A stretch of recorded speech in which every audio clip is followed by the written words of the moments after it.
opposing, your core values do not align.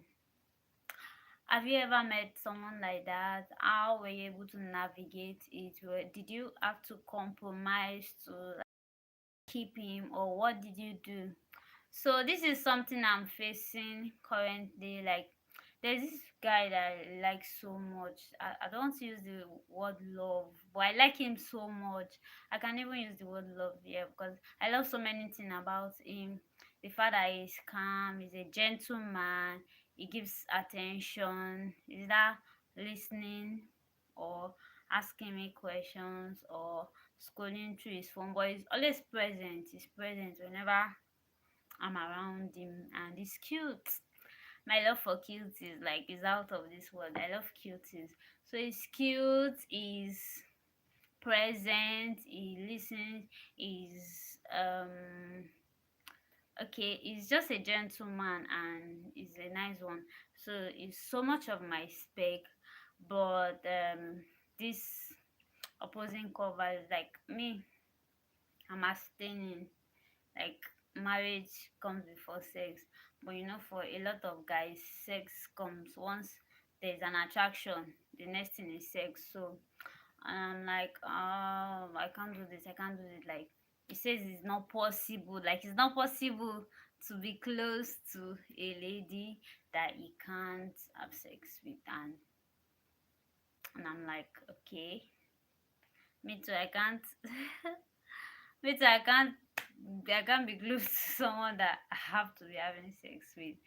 So, and then after some time, I was able to like avoid him and like stop talking to him, and I was fine now. I forgot it, but just of recent, he came into the picture again, and I'm like, today I was just chatting, like I was just chatting with him, and that came up again. So I was now thinking about it. Like, it happened in, like, in the workplace. So it's not like I was at his house. I was not at his house. It happened in the workplace. I went to visit him. Like, I went to visit him where he works, and we're just talking, and that came up again. So I was like, that's the only problem I have with you. It's not like I don't like you. I like you, but that's the only problem I have with you. So, getting home, I came up here, started watching videos and checking all these things, and I've seen a lot, and I just feel like talking about it. I've seen a lot of videos from Dr. Christy Badger or something, and there's another lady too that I watch, and some other random people that I watch, and I'm like, oh, this is a serious thing. Like, you so much like this person, you so much like him, but then wait till marriage, and you want to keep him. Yeah, sometimes we compromise, do things that would not ordinarily do, because we want to keep a particular person. But from few experience, I've observed, or I've come to realize that does not really worth it. If a person if a person is not all you want, or is all you want but one, don't don't don't try to compromise just to keep that person, because at the end of the day, the person might not really appreciate that sacrifice you made, because it will be like, why did I force you? I didn't force you. Why did you have to do it if you don't want to do it? So I've observed that trying to bring down the standard to allow someone fit in, or to keep someone, does not really worth it. But I can see that it's very hard to do. It's said and done. It's very hard to do, because this is someone you like so much. Like, everything has been ticked, just one thing, and you're like, am I going to let go because of one thing? But then, it's hard though, but it's hard, but then, I I think it's worth it. I want to believe it's worth it, because let's say, yes, I feel it's worth it, because let's say now we are single, and we are we are in a relationship, and then I have said that okay, sex is out of the table, sex before marriage is out of the table. I've said it, like I've said it, and maybe along the line i'll still I'll still keeping it that yes, it must be sex before marriage, it must be sex before marriage. And maybe after all the dating stuff, we later got married. Is it got or get married? Okay, along the line we got married. There will be an element of trust. Feel that this lady said we weren't going to have sex before marriage, and she stick to it, and it did not happen. So if she's telling me now that she's not having an affair with someone, like extramarital affair, I'll be able to believe, like he will be able to have seen that okay, I'm able to like say something and mean it. But let's assume we are in a relationship, and yes, sex is involved, we're having sex, although I feel that it's just between the both of us that okay, I'm not cheating or he's not cheating. But you know that when we get married, you they might you still trust that person, but somehow when there is a reason to doubt, you doubt because you be like, if she do that with me could do that with me while we're not yet married, how am I sure that she cannot do it with someone else, even though she's married? But how am I sure that she cannot do it with someone else? So I feel that that's just one reason. Like, of everything I was thinking of, I was just thinking of that one reason, that my friend is a guy, and we have been friends for over 3 years. Yes, shoot, over 3 years, because that was when I was serving. So we have been friends for over 3 years, or close to 3 years, sha. And then the most intimate thing we've done is holding hands, and maybe sometimes holding shoulder. Like, we have not even kissed. Sometimes I used to tease him, like when I'm trying to get him to do something for me and he doesn't want to do it, I'll be like, I'll kiss you now. You not do it for me. I'll kiss you now. And you'll be like, are you threatening me? I'll be like, no, but do it for me. And sometimes you just like, stop, just stop it, just stop it. So the most intimate thing we have done is holding hands and maybe holding shoulders, and that's even in public. Like, when I visit him and he's seeing me off, I'm always the one to hold his hand, or sometimes I hold his shoulder, and sometimes he holds my shoulder. So that's the most intimate thing we have done, and it's like 3 years, if not more than 3 years sef. So that kind of person now, hmm? that kind of person now, if if someone tells him that okay, favor this, favor did that, he will be able to say that no. He don't say that no, favor cannot do this, because i've not done it with him I've not done it with him, and it's been years. Like, we have been able to discipline ourselves to that extent that even though we are so close, we haven't like overstepped the boundaries. Because when we met, we defined our relationship. He was the one that said that he doesn't do dating, so he avoids getting too close to ladies. And me, I was like, me, I don't even want to date you. Like, I don't mind. Like, being friends, good friends, okay for me. So it was defined, and we have stick to being friends. Then from being just friends, became very close. Then it's now like we're now like besties. We're now very close from just being friends. So we've already defined it from the beginning that okay, this is what we want. We are just friends. So it's not really hard for us to still maintain that, because that is what we actually wanted. But what I was saying is that he can fully trust me, and I can fully trust him, because it's been 3 years and we have not crossed that boundary. So if we should get married, which is unlikely because of the age difference, but if we should get married in the future, I'll be able to trust him, like, totally, because I'll be like, this guy that was able to discipline himself for all these years. I can fully trust him and he can fully trust me. And if a third party should come to say that, okay, your wife, I saw your wife with one man or with one boy, like, he will not be able to believe it. He will not be able to believe it. Like, he will not easily buy that story, because he'll be like, no, now I know this lady, I know what she can do, and I know what she would not do. So I feel that's one of the benefit, like, of that's one of the benefits, yes, should I call it benefits? Yes, that's one of the benefit of you doing something and maintaining what you say, because it builds trust. It builds trust within partners. If I say that we're not doing this, I should be able to discipline myself not to do it. At some point I want to compromise, because well, I'm already like I'm already so much into this person, and I really want to do anything that will please the person, but then I don't think it's worth it compromising for a guy. So what would you do if you find this person, so you find this person so much of your spec, you like him, but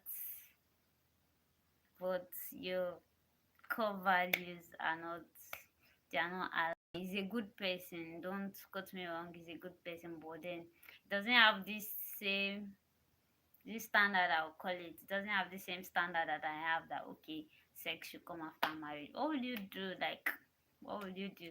Will you just let the person go, or will you be thinking of, okay, can we just do it just once? Maybe just once, so that you'll be like, okay, it's fine, you truly love me. And then what would you do if you are in my shoes? What would you do, or what would you advise I do? What would you advise I do if I find myself in that position? What would you advise I do? Like, it's not even the first person. There are some guys that I meet, and they are so much of my spec, but I just have to avoid them, like avoid being too close, so that they don't get to ask me out, so that I don't get to that point where I'll be like, I like you, but but because of this and because of this, I cannot. I just start avoiding them, like avoiding them, giving them space. Let us just be doing our friendship from afar. Let us not even get close at all, before we now get to that point where I have to start explaining. Because I don't really have to explain myself, but there's a point that you get so close to someone that you have to start explaining. Not because you really have to, but because you want the person to see that I'm not rejecting you, I don't hate you, I truly love you, but I have to keep my standard. You have to start explaining. So sometimes I don't wait to get to that position. I just start admiring the person from afar, just avoiding the person, avoiding getting so close. But then it's not easy. It's not easy to find someone, to meet someone you truly like, but you can't be with them. It's not easy. Not easy, not easy, not easy. I've watched a lot of videos. And these videos have gingered me that just let it go, because someone that is um someone that is not seeing, okay, is seeing the reason to abstain before marriage, but doesn't have this conviction. Should I use strong conviction, or yeah, doesn't have the strong conviction, or doesn't have enough discipline to practice abstinence. Like, I don't want to believe, I don't want to believe that that person has fear of God.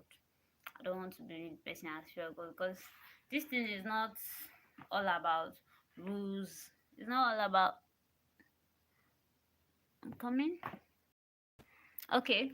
So it's not all about rules of do, I mean, do and do not, like, it's not all about the rules, but it's all about it's all about how you see God and how you relate with God. Because for me, for me, I feel like whenever I'm doing something that is bad, like something that is okay, let me just be specific.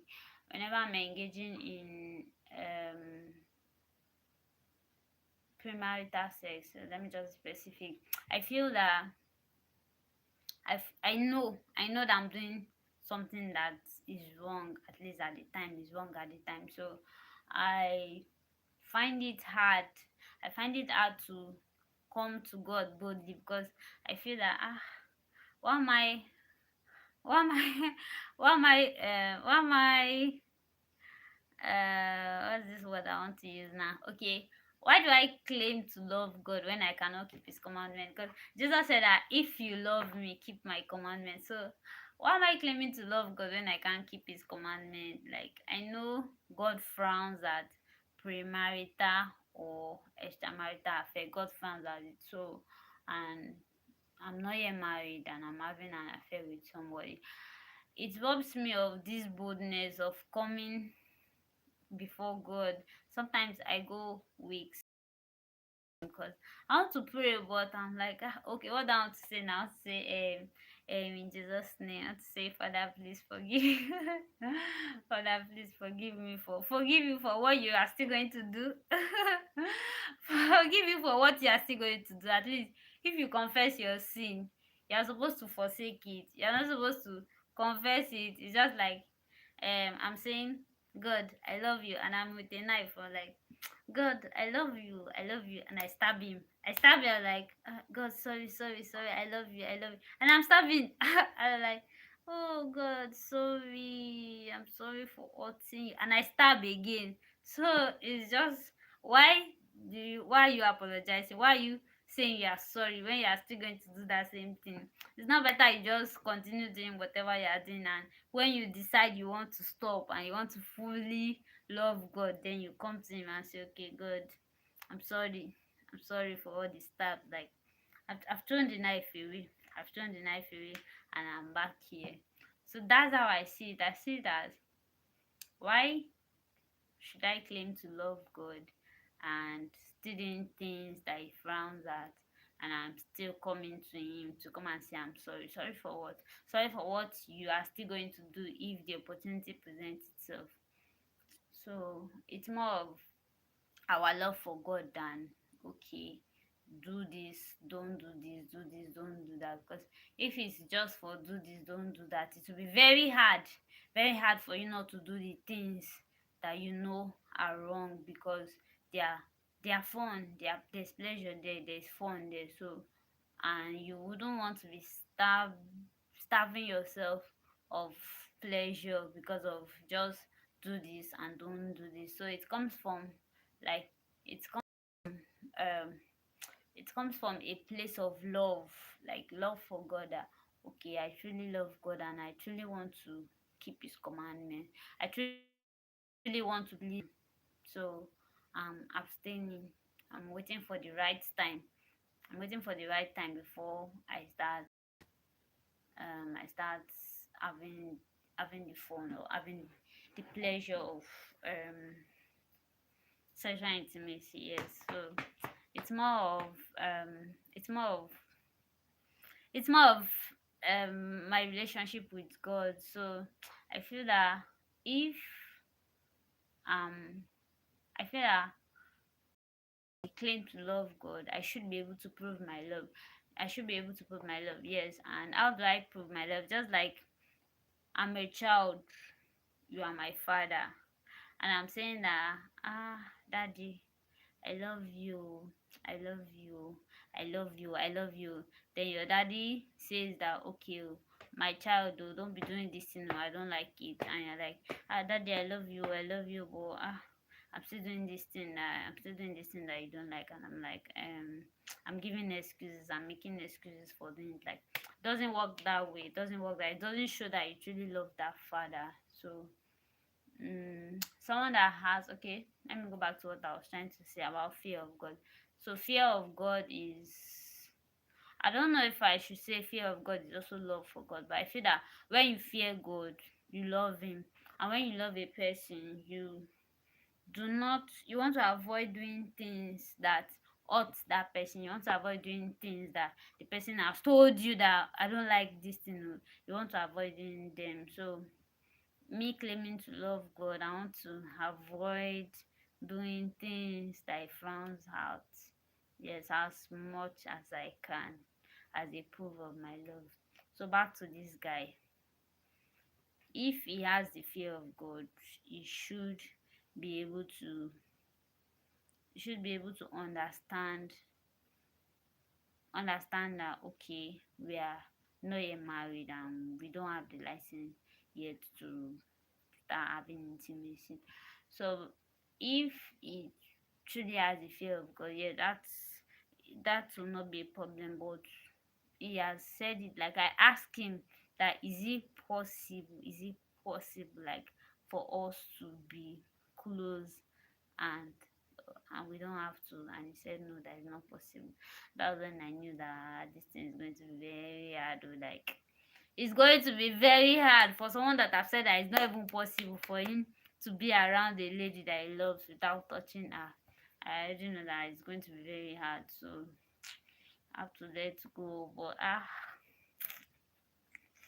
don't know, like I don't know, but still I have to let go sharp, because what if what if I'm compromising and at the end of the day I still lose him, like he still finds another lady and leaves me. So how will I be able to forgive myself? How will I be able to forgive myself? So it's not easy, shower, but it's not easy, but I guess I have to let go. I guess I have to let go. I guess I have to let go. So there's something else I want to talk about. I'm trying to remember what that thing said I want to talk about. Mm, hmm. Okay. I talk about trust. Talk about fear of God. Mm-hmm. I think um it's still about choosing a partner that has fear of God. Like choosing a partner that has fear of God is more than just before marriage. It's more than just before marriage, because you might say that okay, we don't want to be having sex, and that's a show that he fears God. But if if you eventually marry someone that does not have fear of God, it might be nice though, it might be good, like he might have all the good quality, but it doesn't have that real love. I don't know if love for God and fear of God. I don't know if they are the same, but let me just use love for God. If it doesn't have that love for God, like even when you are married, there are some things that you can do, just like have fear of God, and is given an opportunity to maybe be be a billionaire, like choose between being a billionaire and being married to this woman. Many men would choose money over their wife. They don't mind even if the person is going to kill the woman, just kill her and just give me the money, I don't mind. So you choosing someone that has the fear of God, it goes beyond even the dating stage.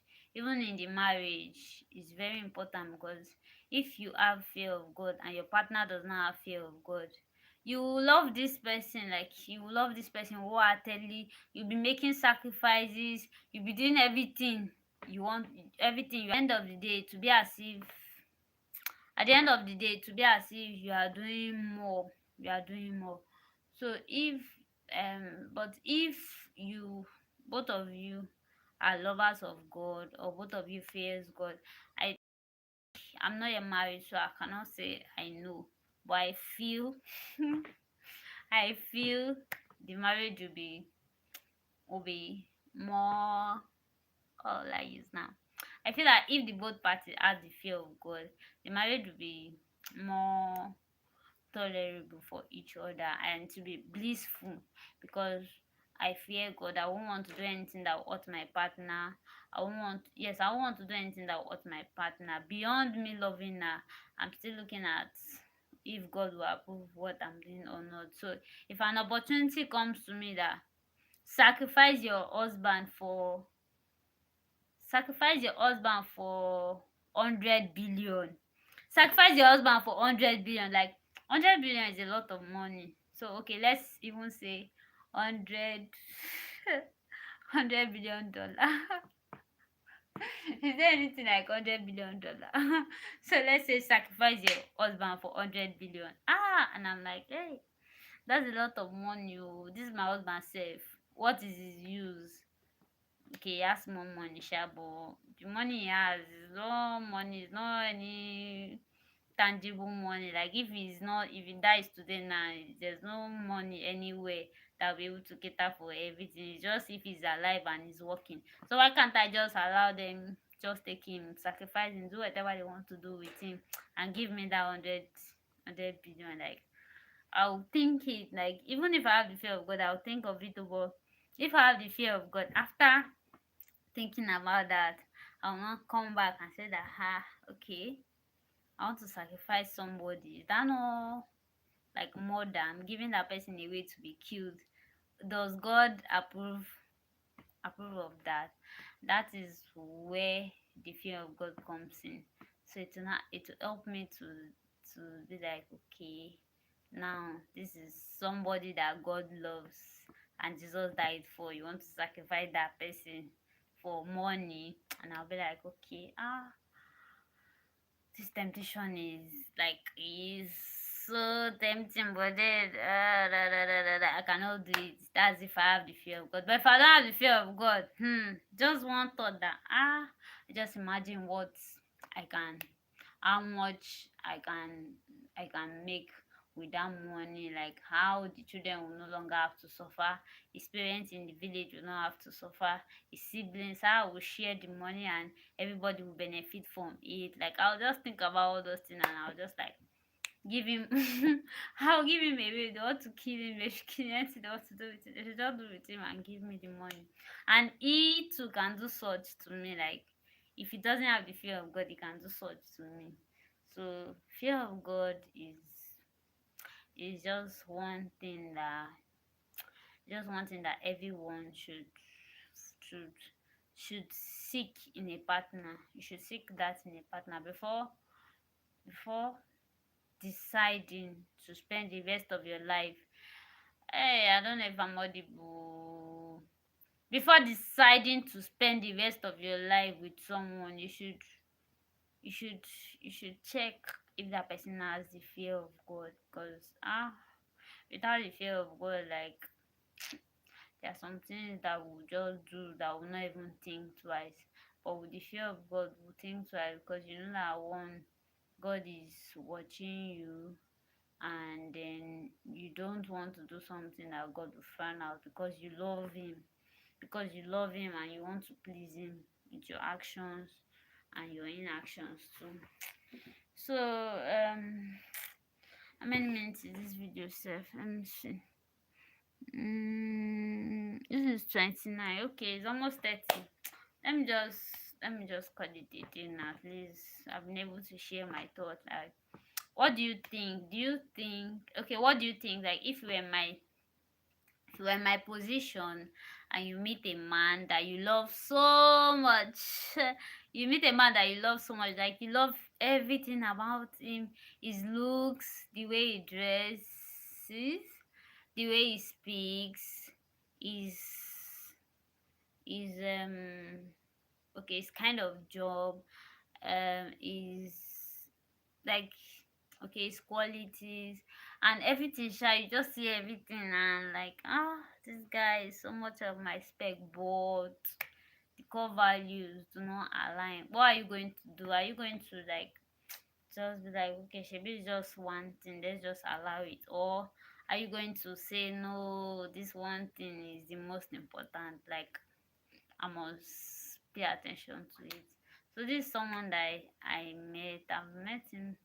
This should be over a year. I've met him and I liked him. I even liked the father when he was when he was um when he was okay, when he met me first, it was the way he was taking his time. Oh god, the way he was taking his time to know me, like he was not in an hurry, like he was just so calm, comported. He was just taking his time. Today you be like, okay, I'm ready, coming back, can you come out of your gate? And I'll just come out of my gate, and we'll sit in the car and we'll gist, and then he drives up.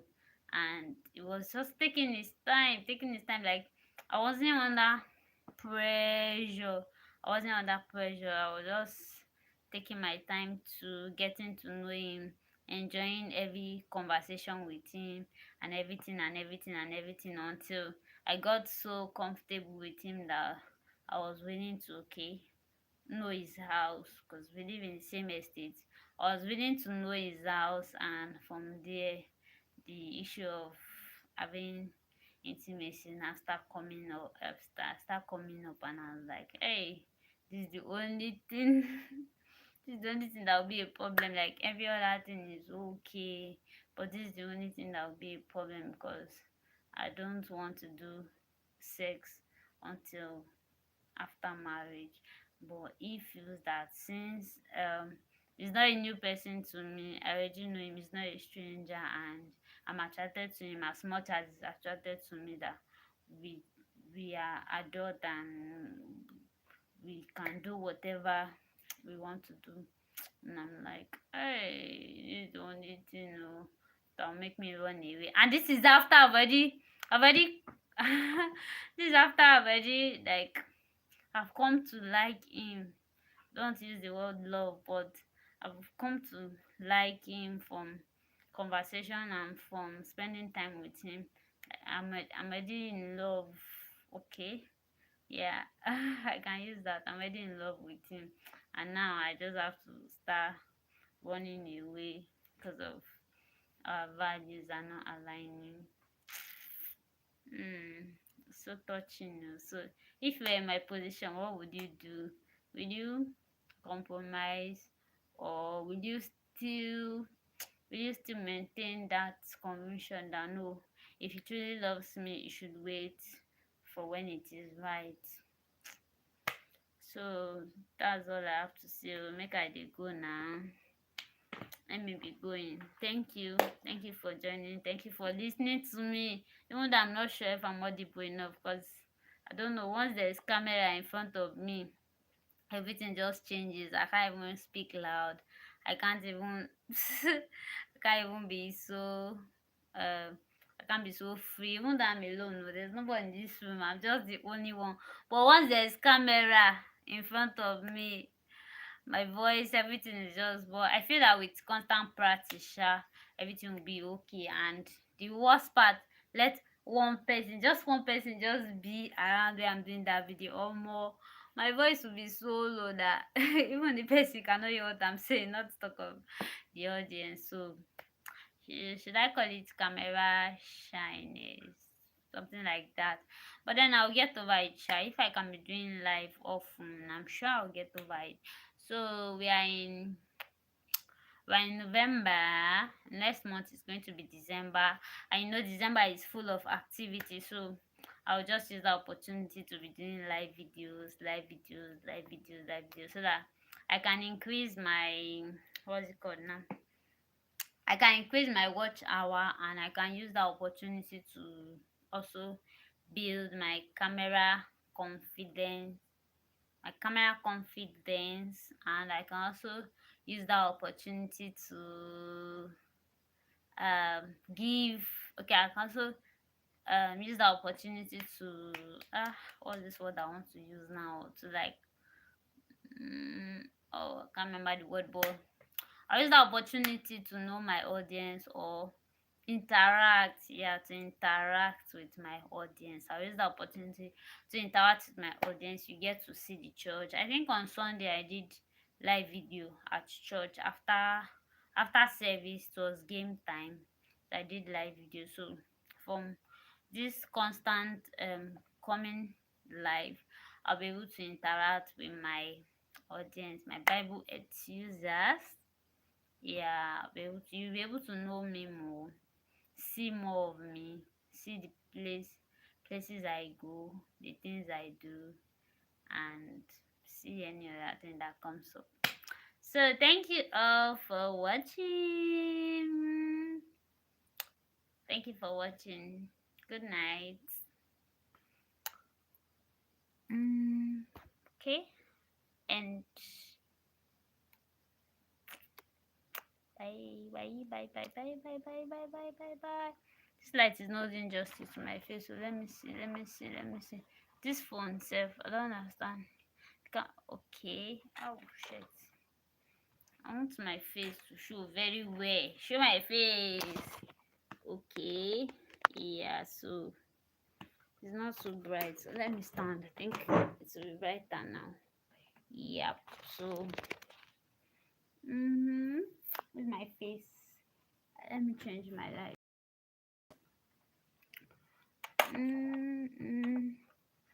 Okay. Where's that color light? What did I press? Yeah. Color light, color light, color lights. Okay. No, it's not that one. Is this? Oh yeah. So this is my face. This is what I look like. And see if I can get now. Come on.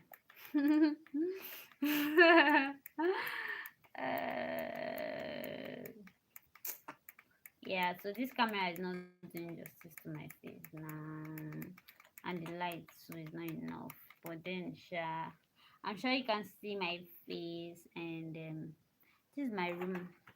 This is what my room looks like. My room is already old. I don't like this room anymore. I want to move out, but this is what it looks like.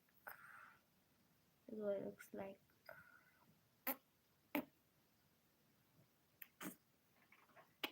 Okay, so it's going to be a bye for now. Thank you for watching.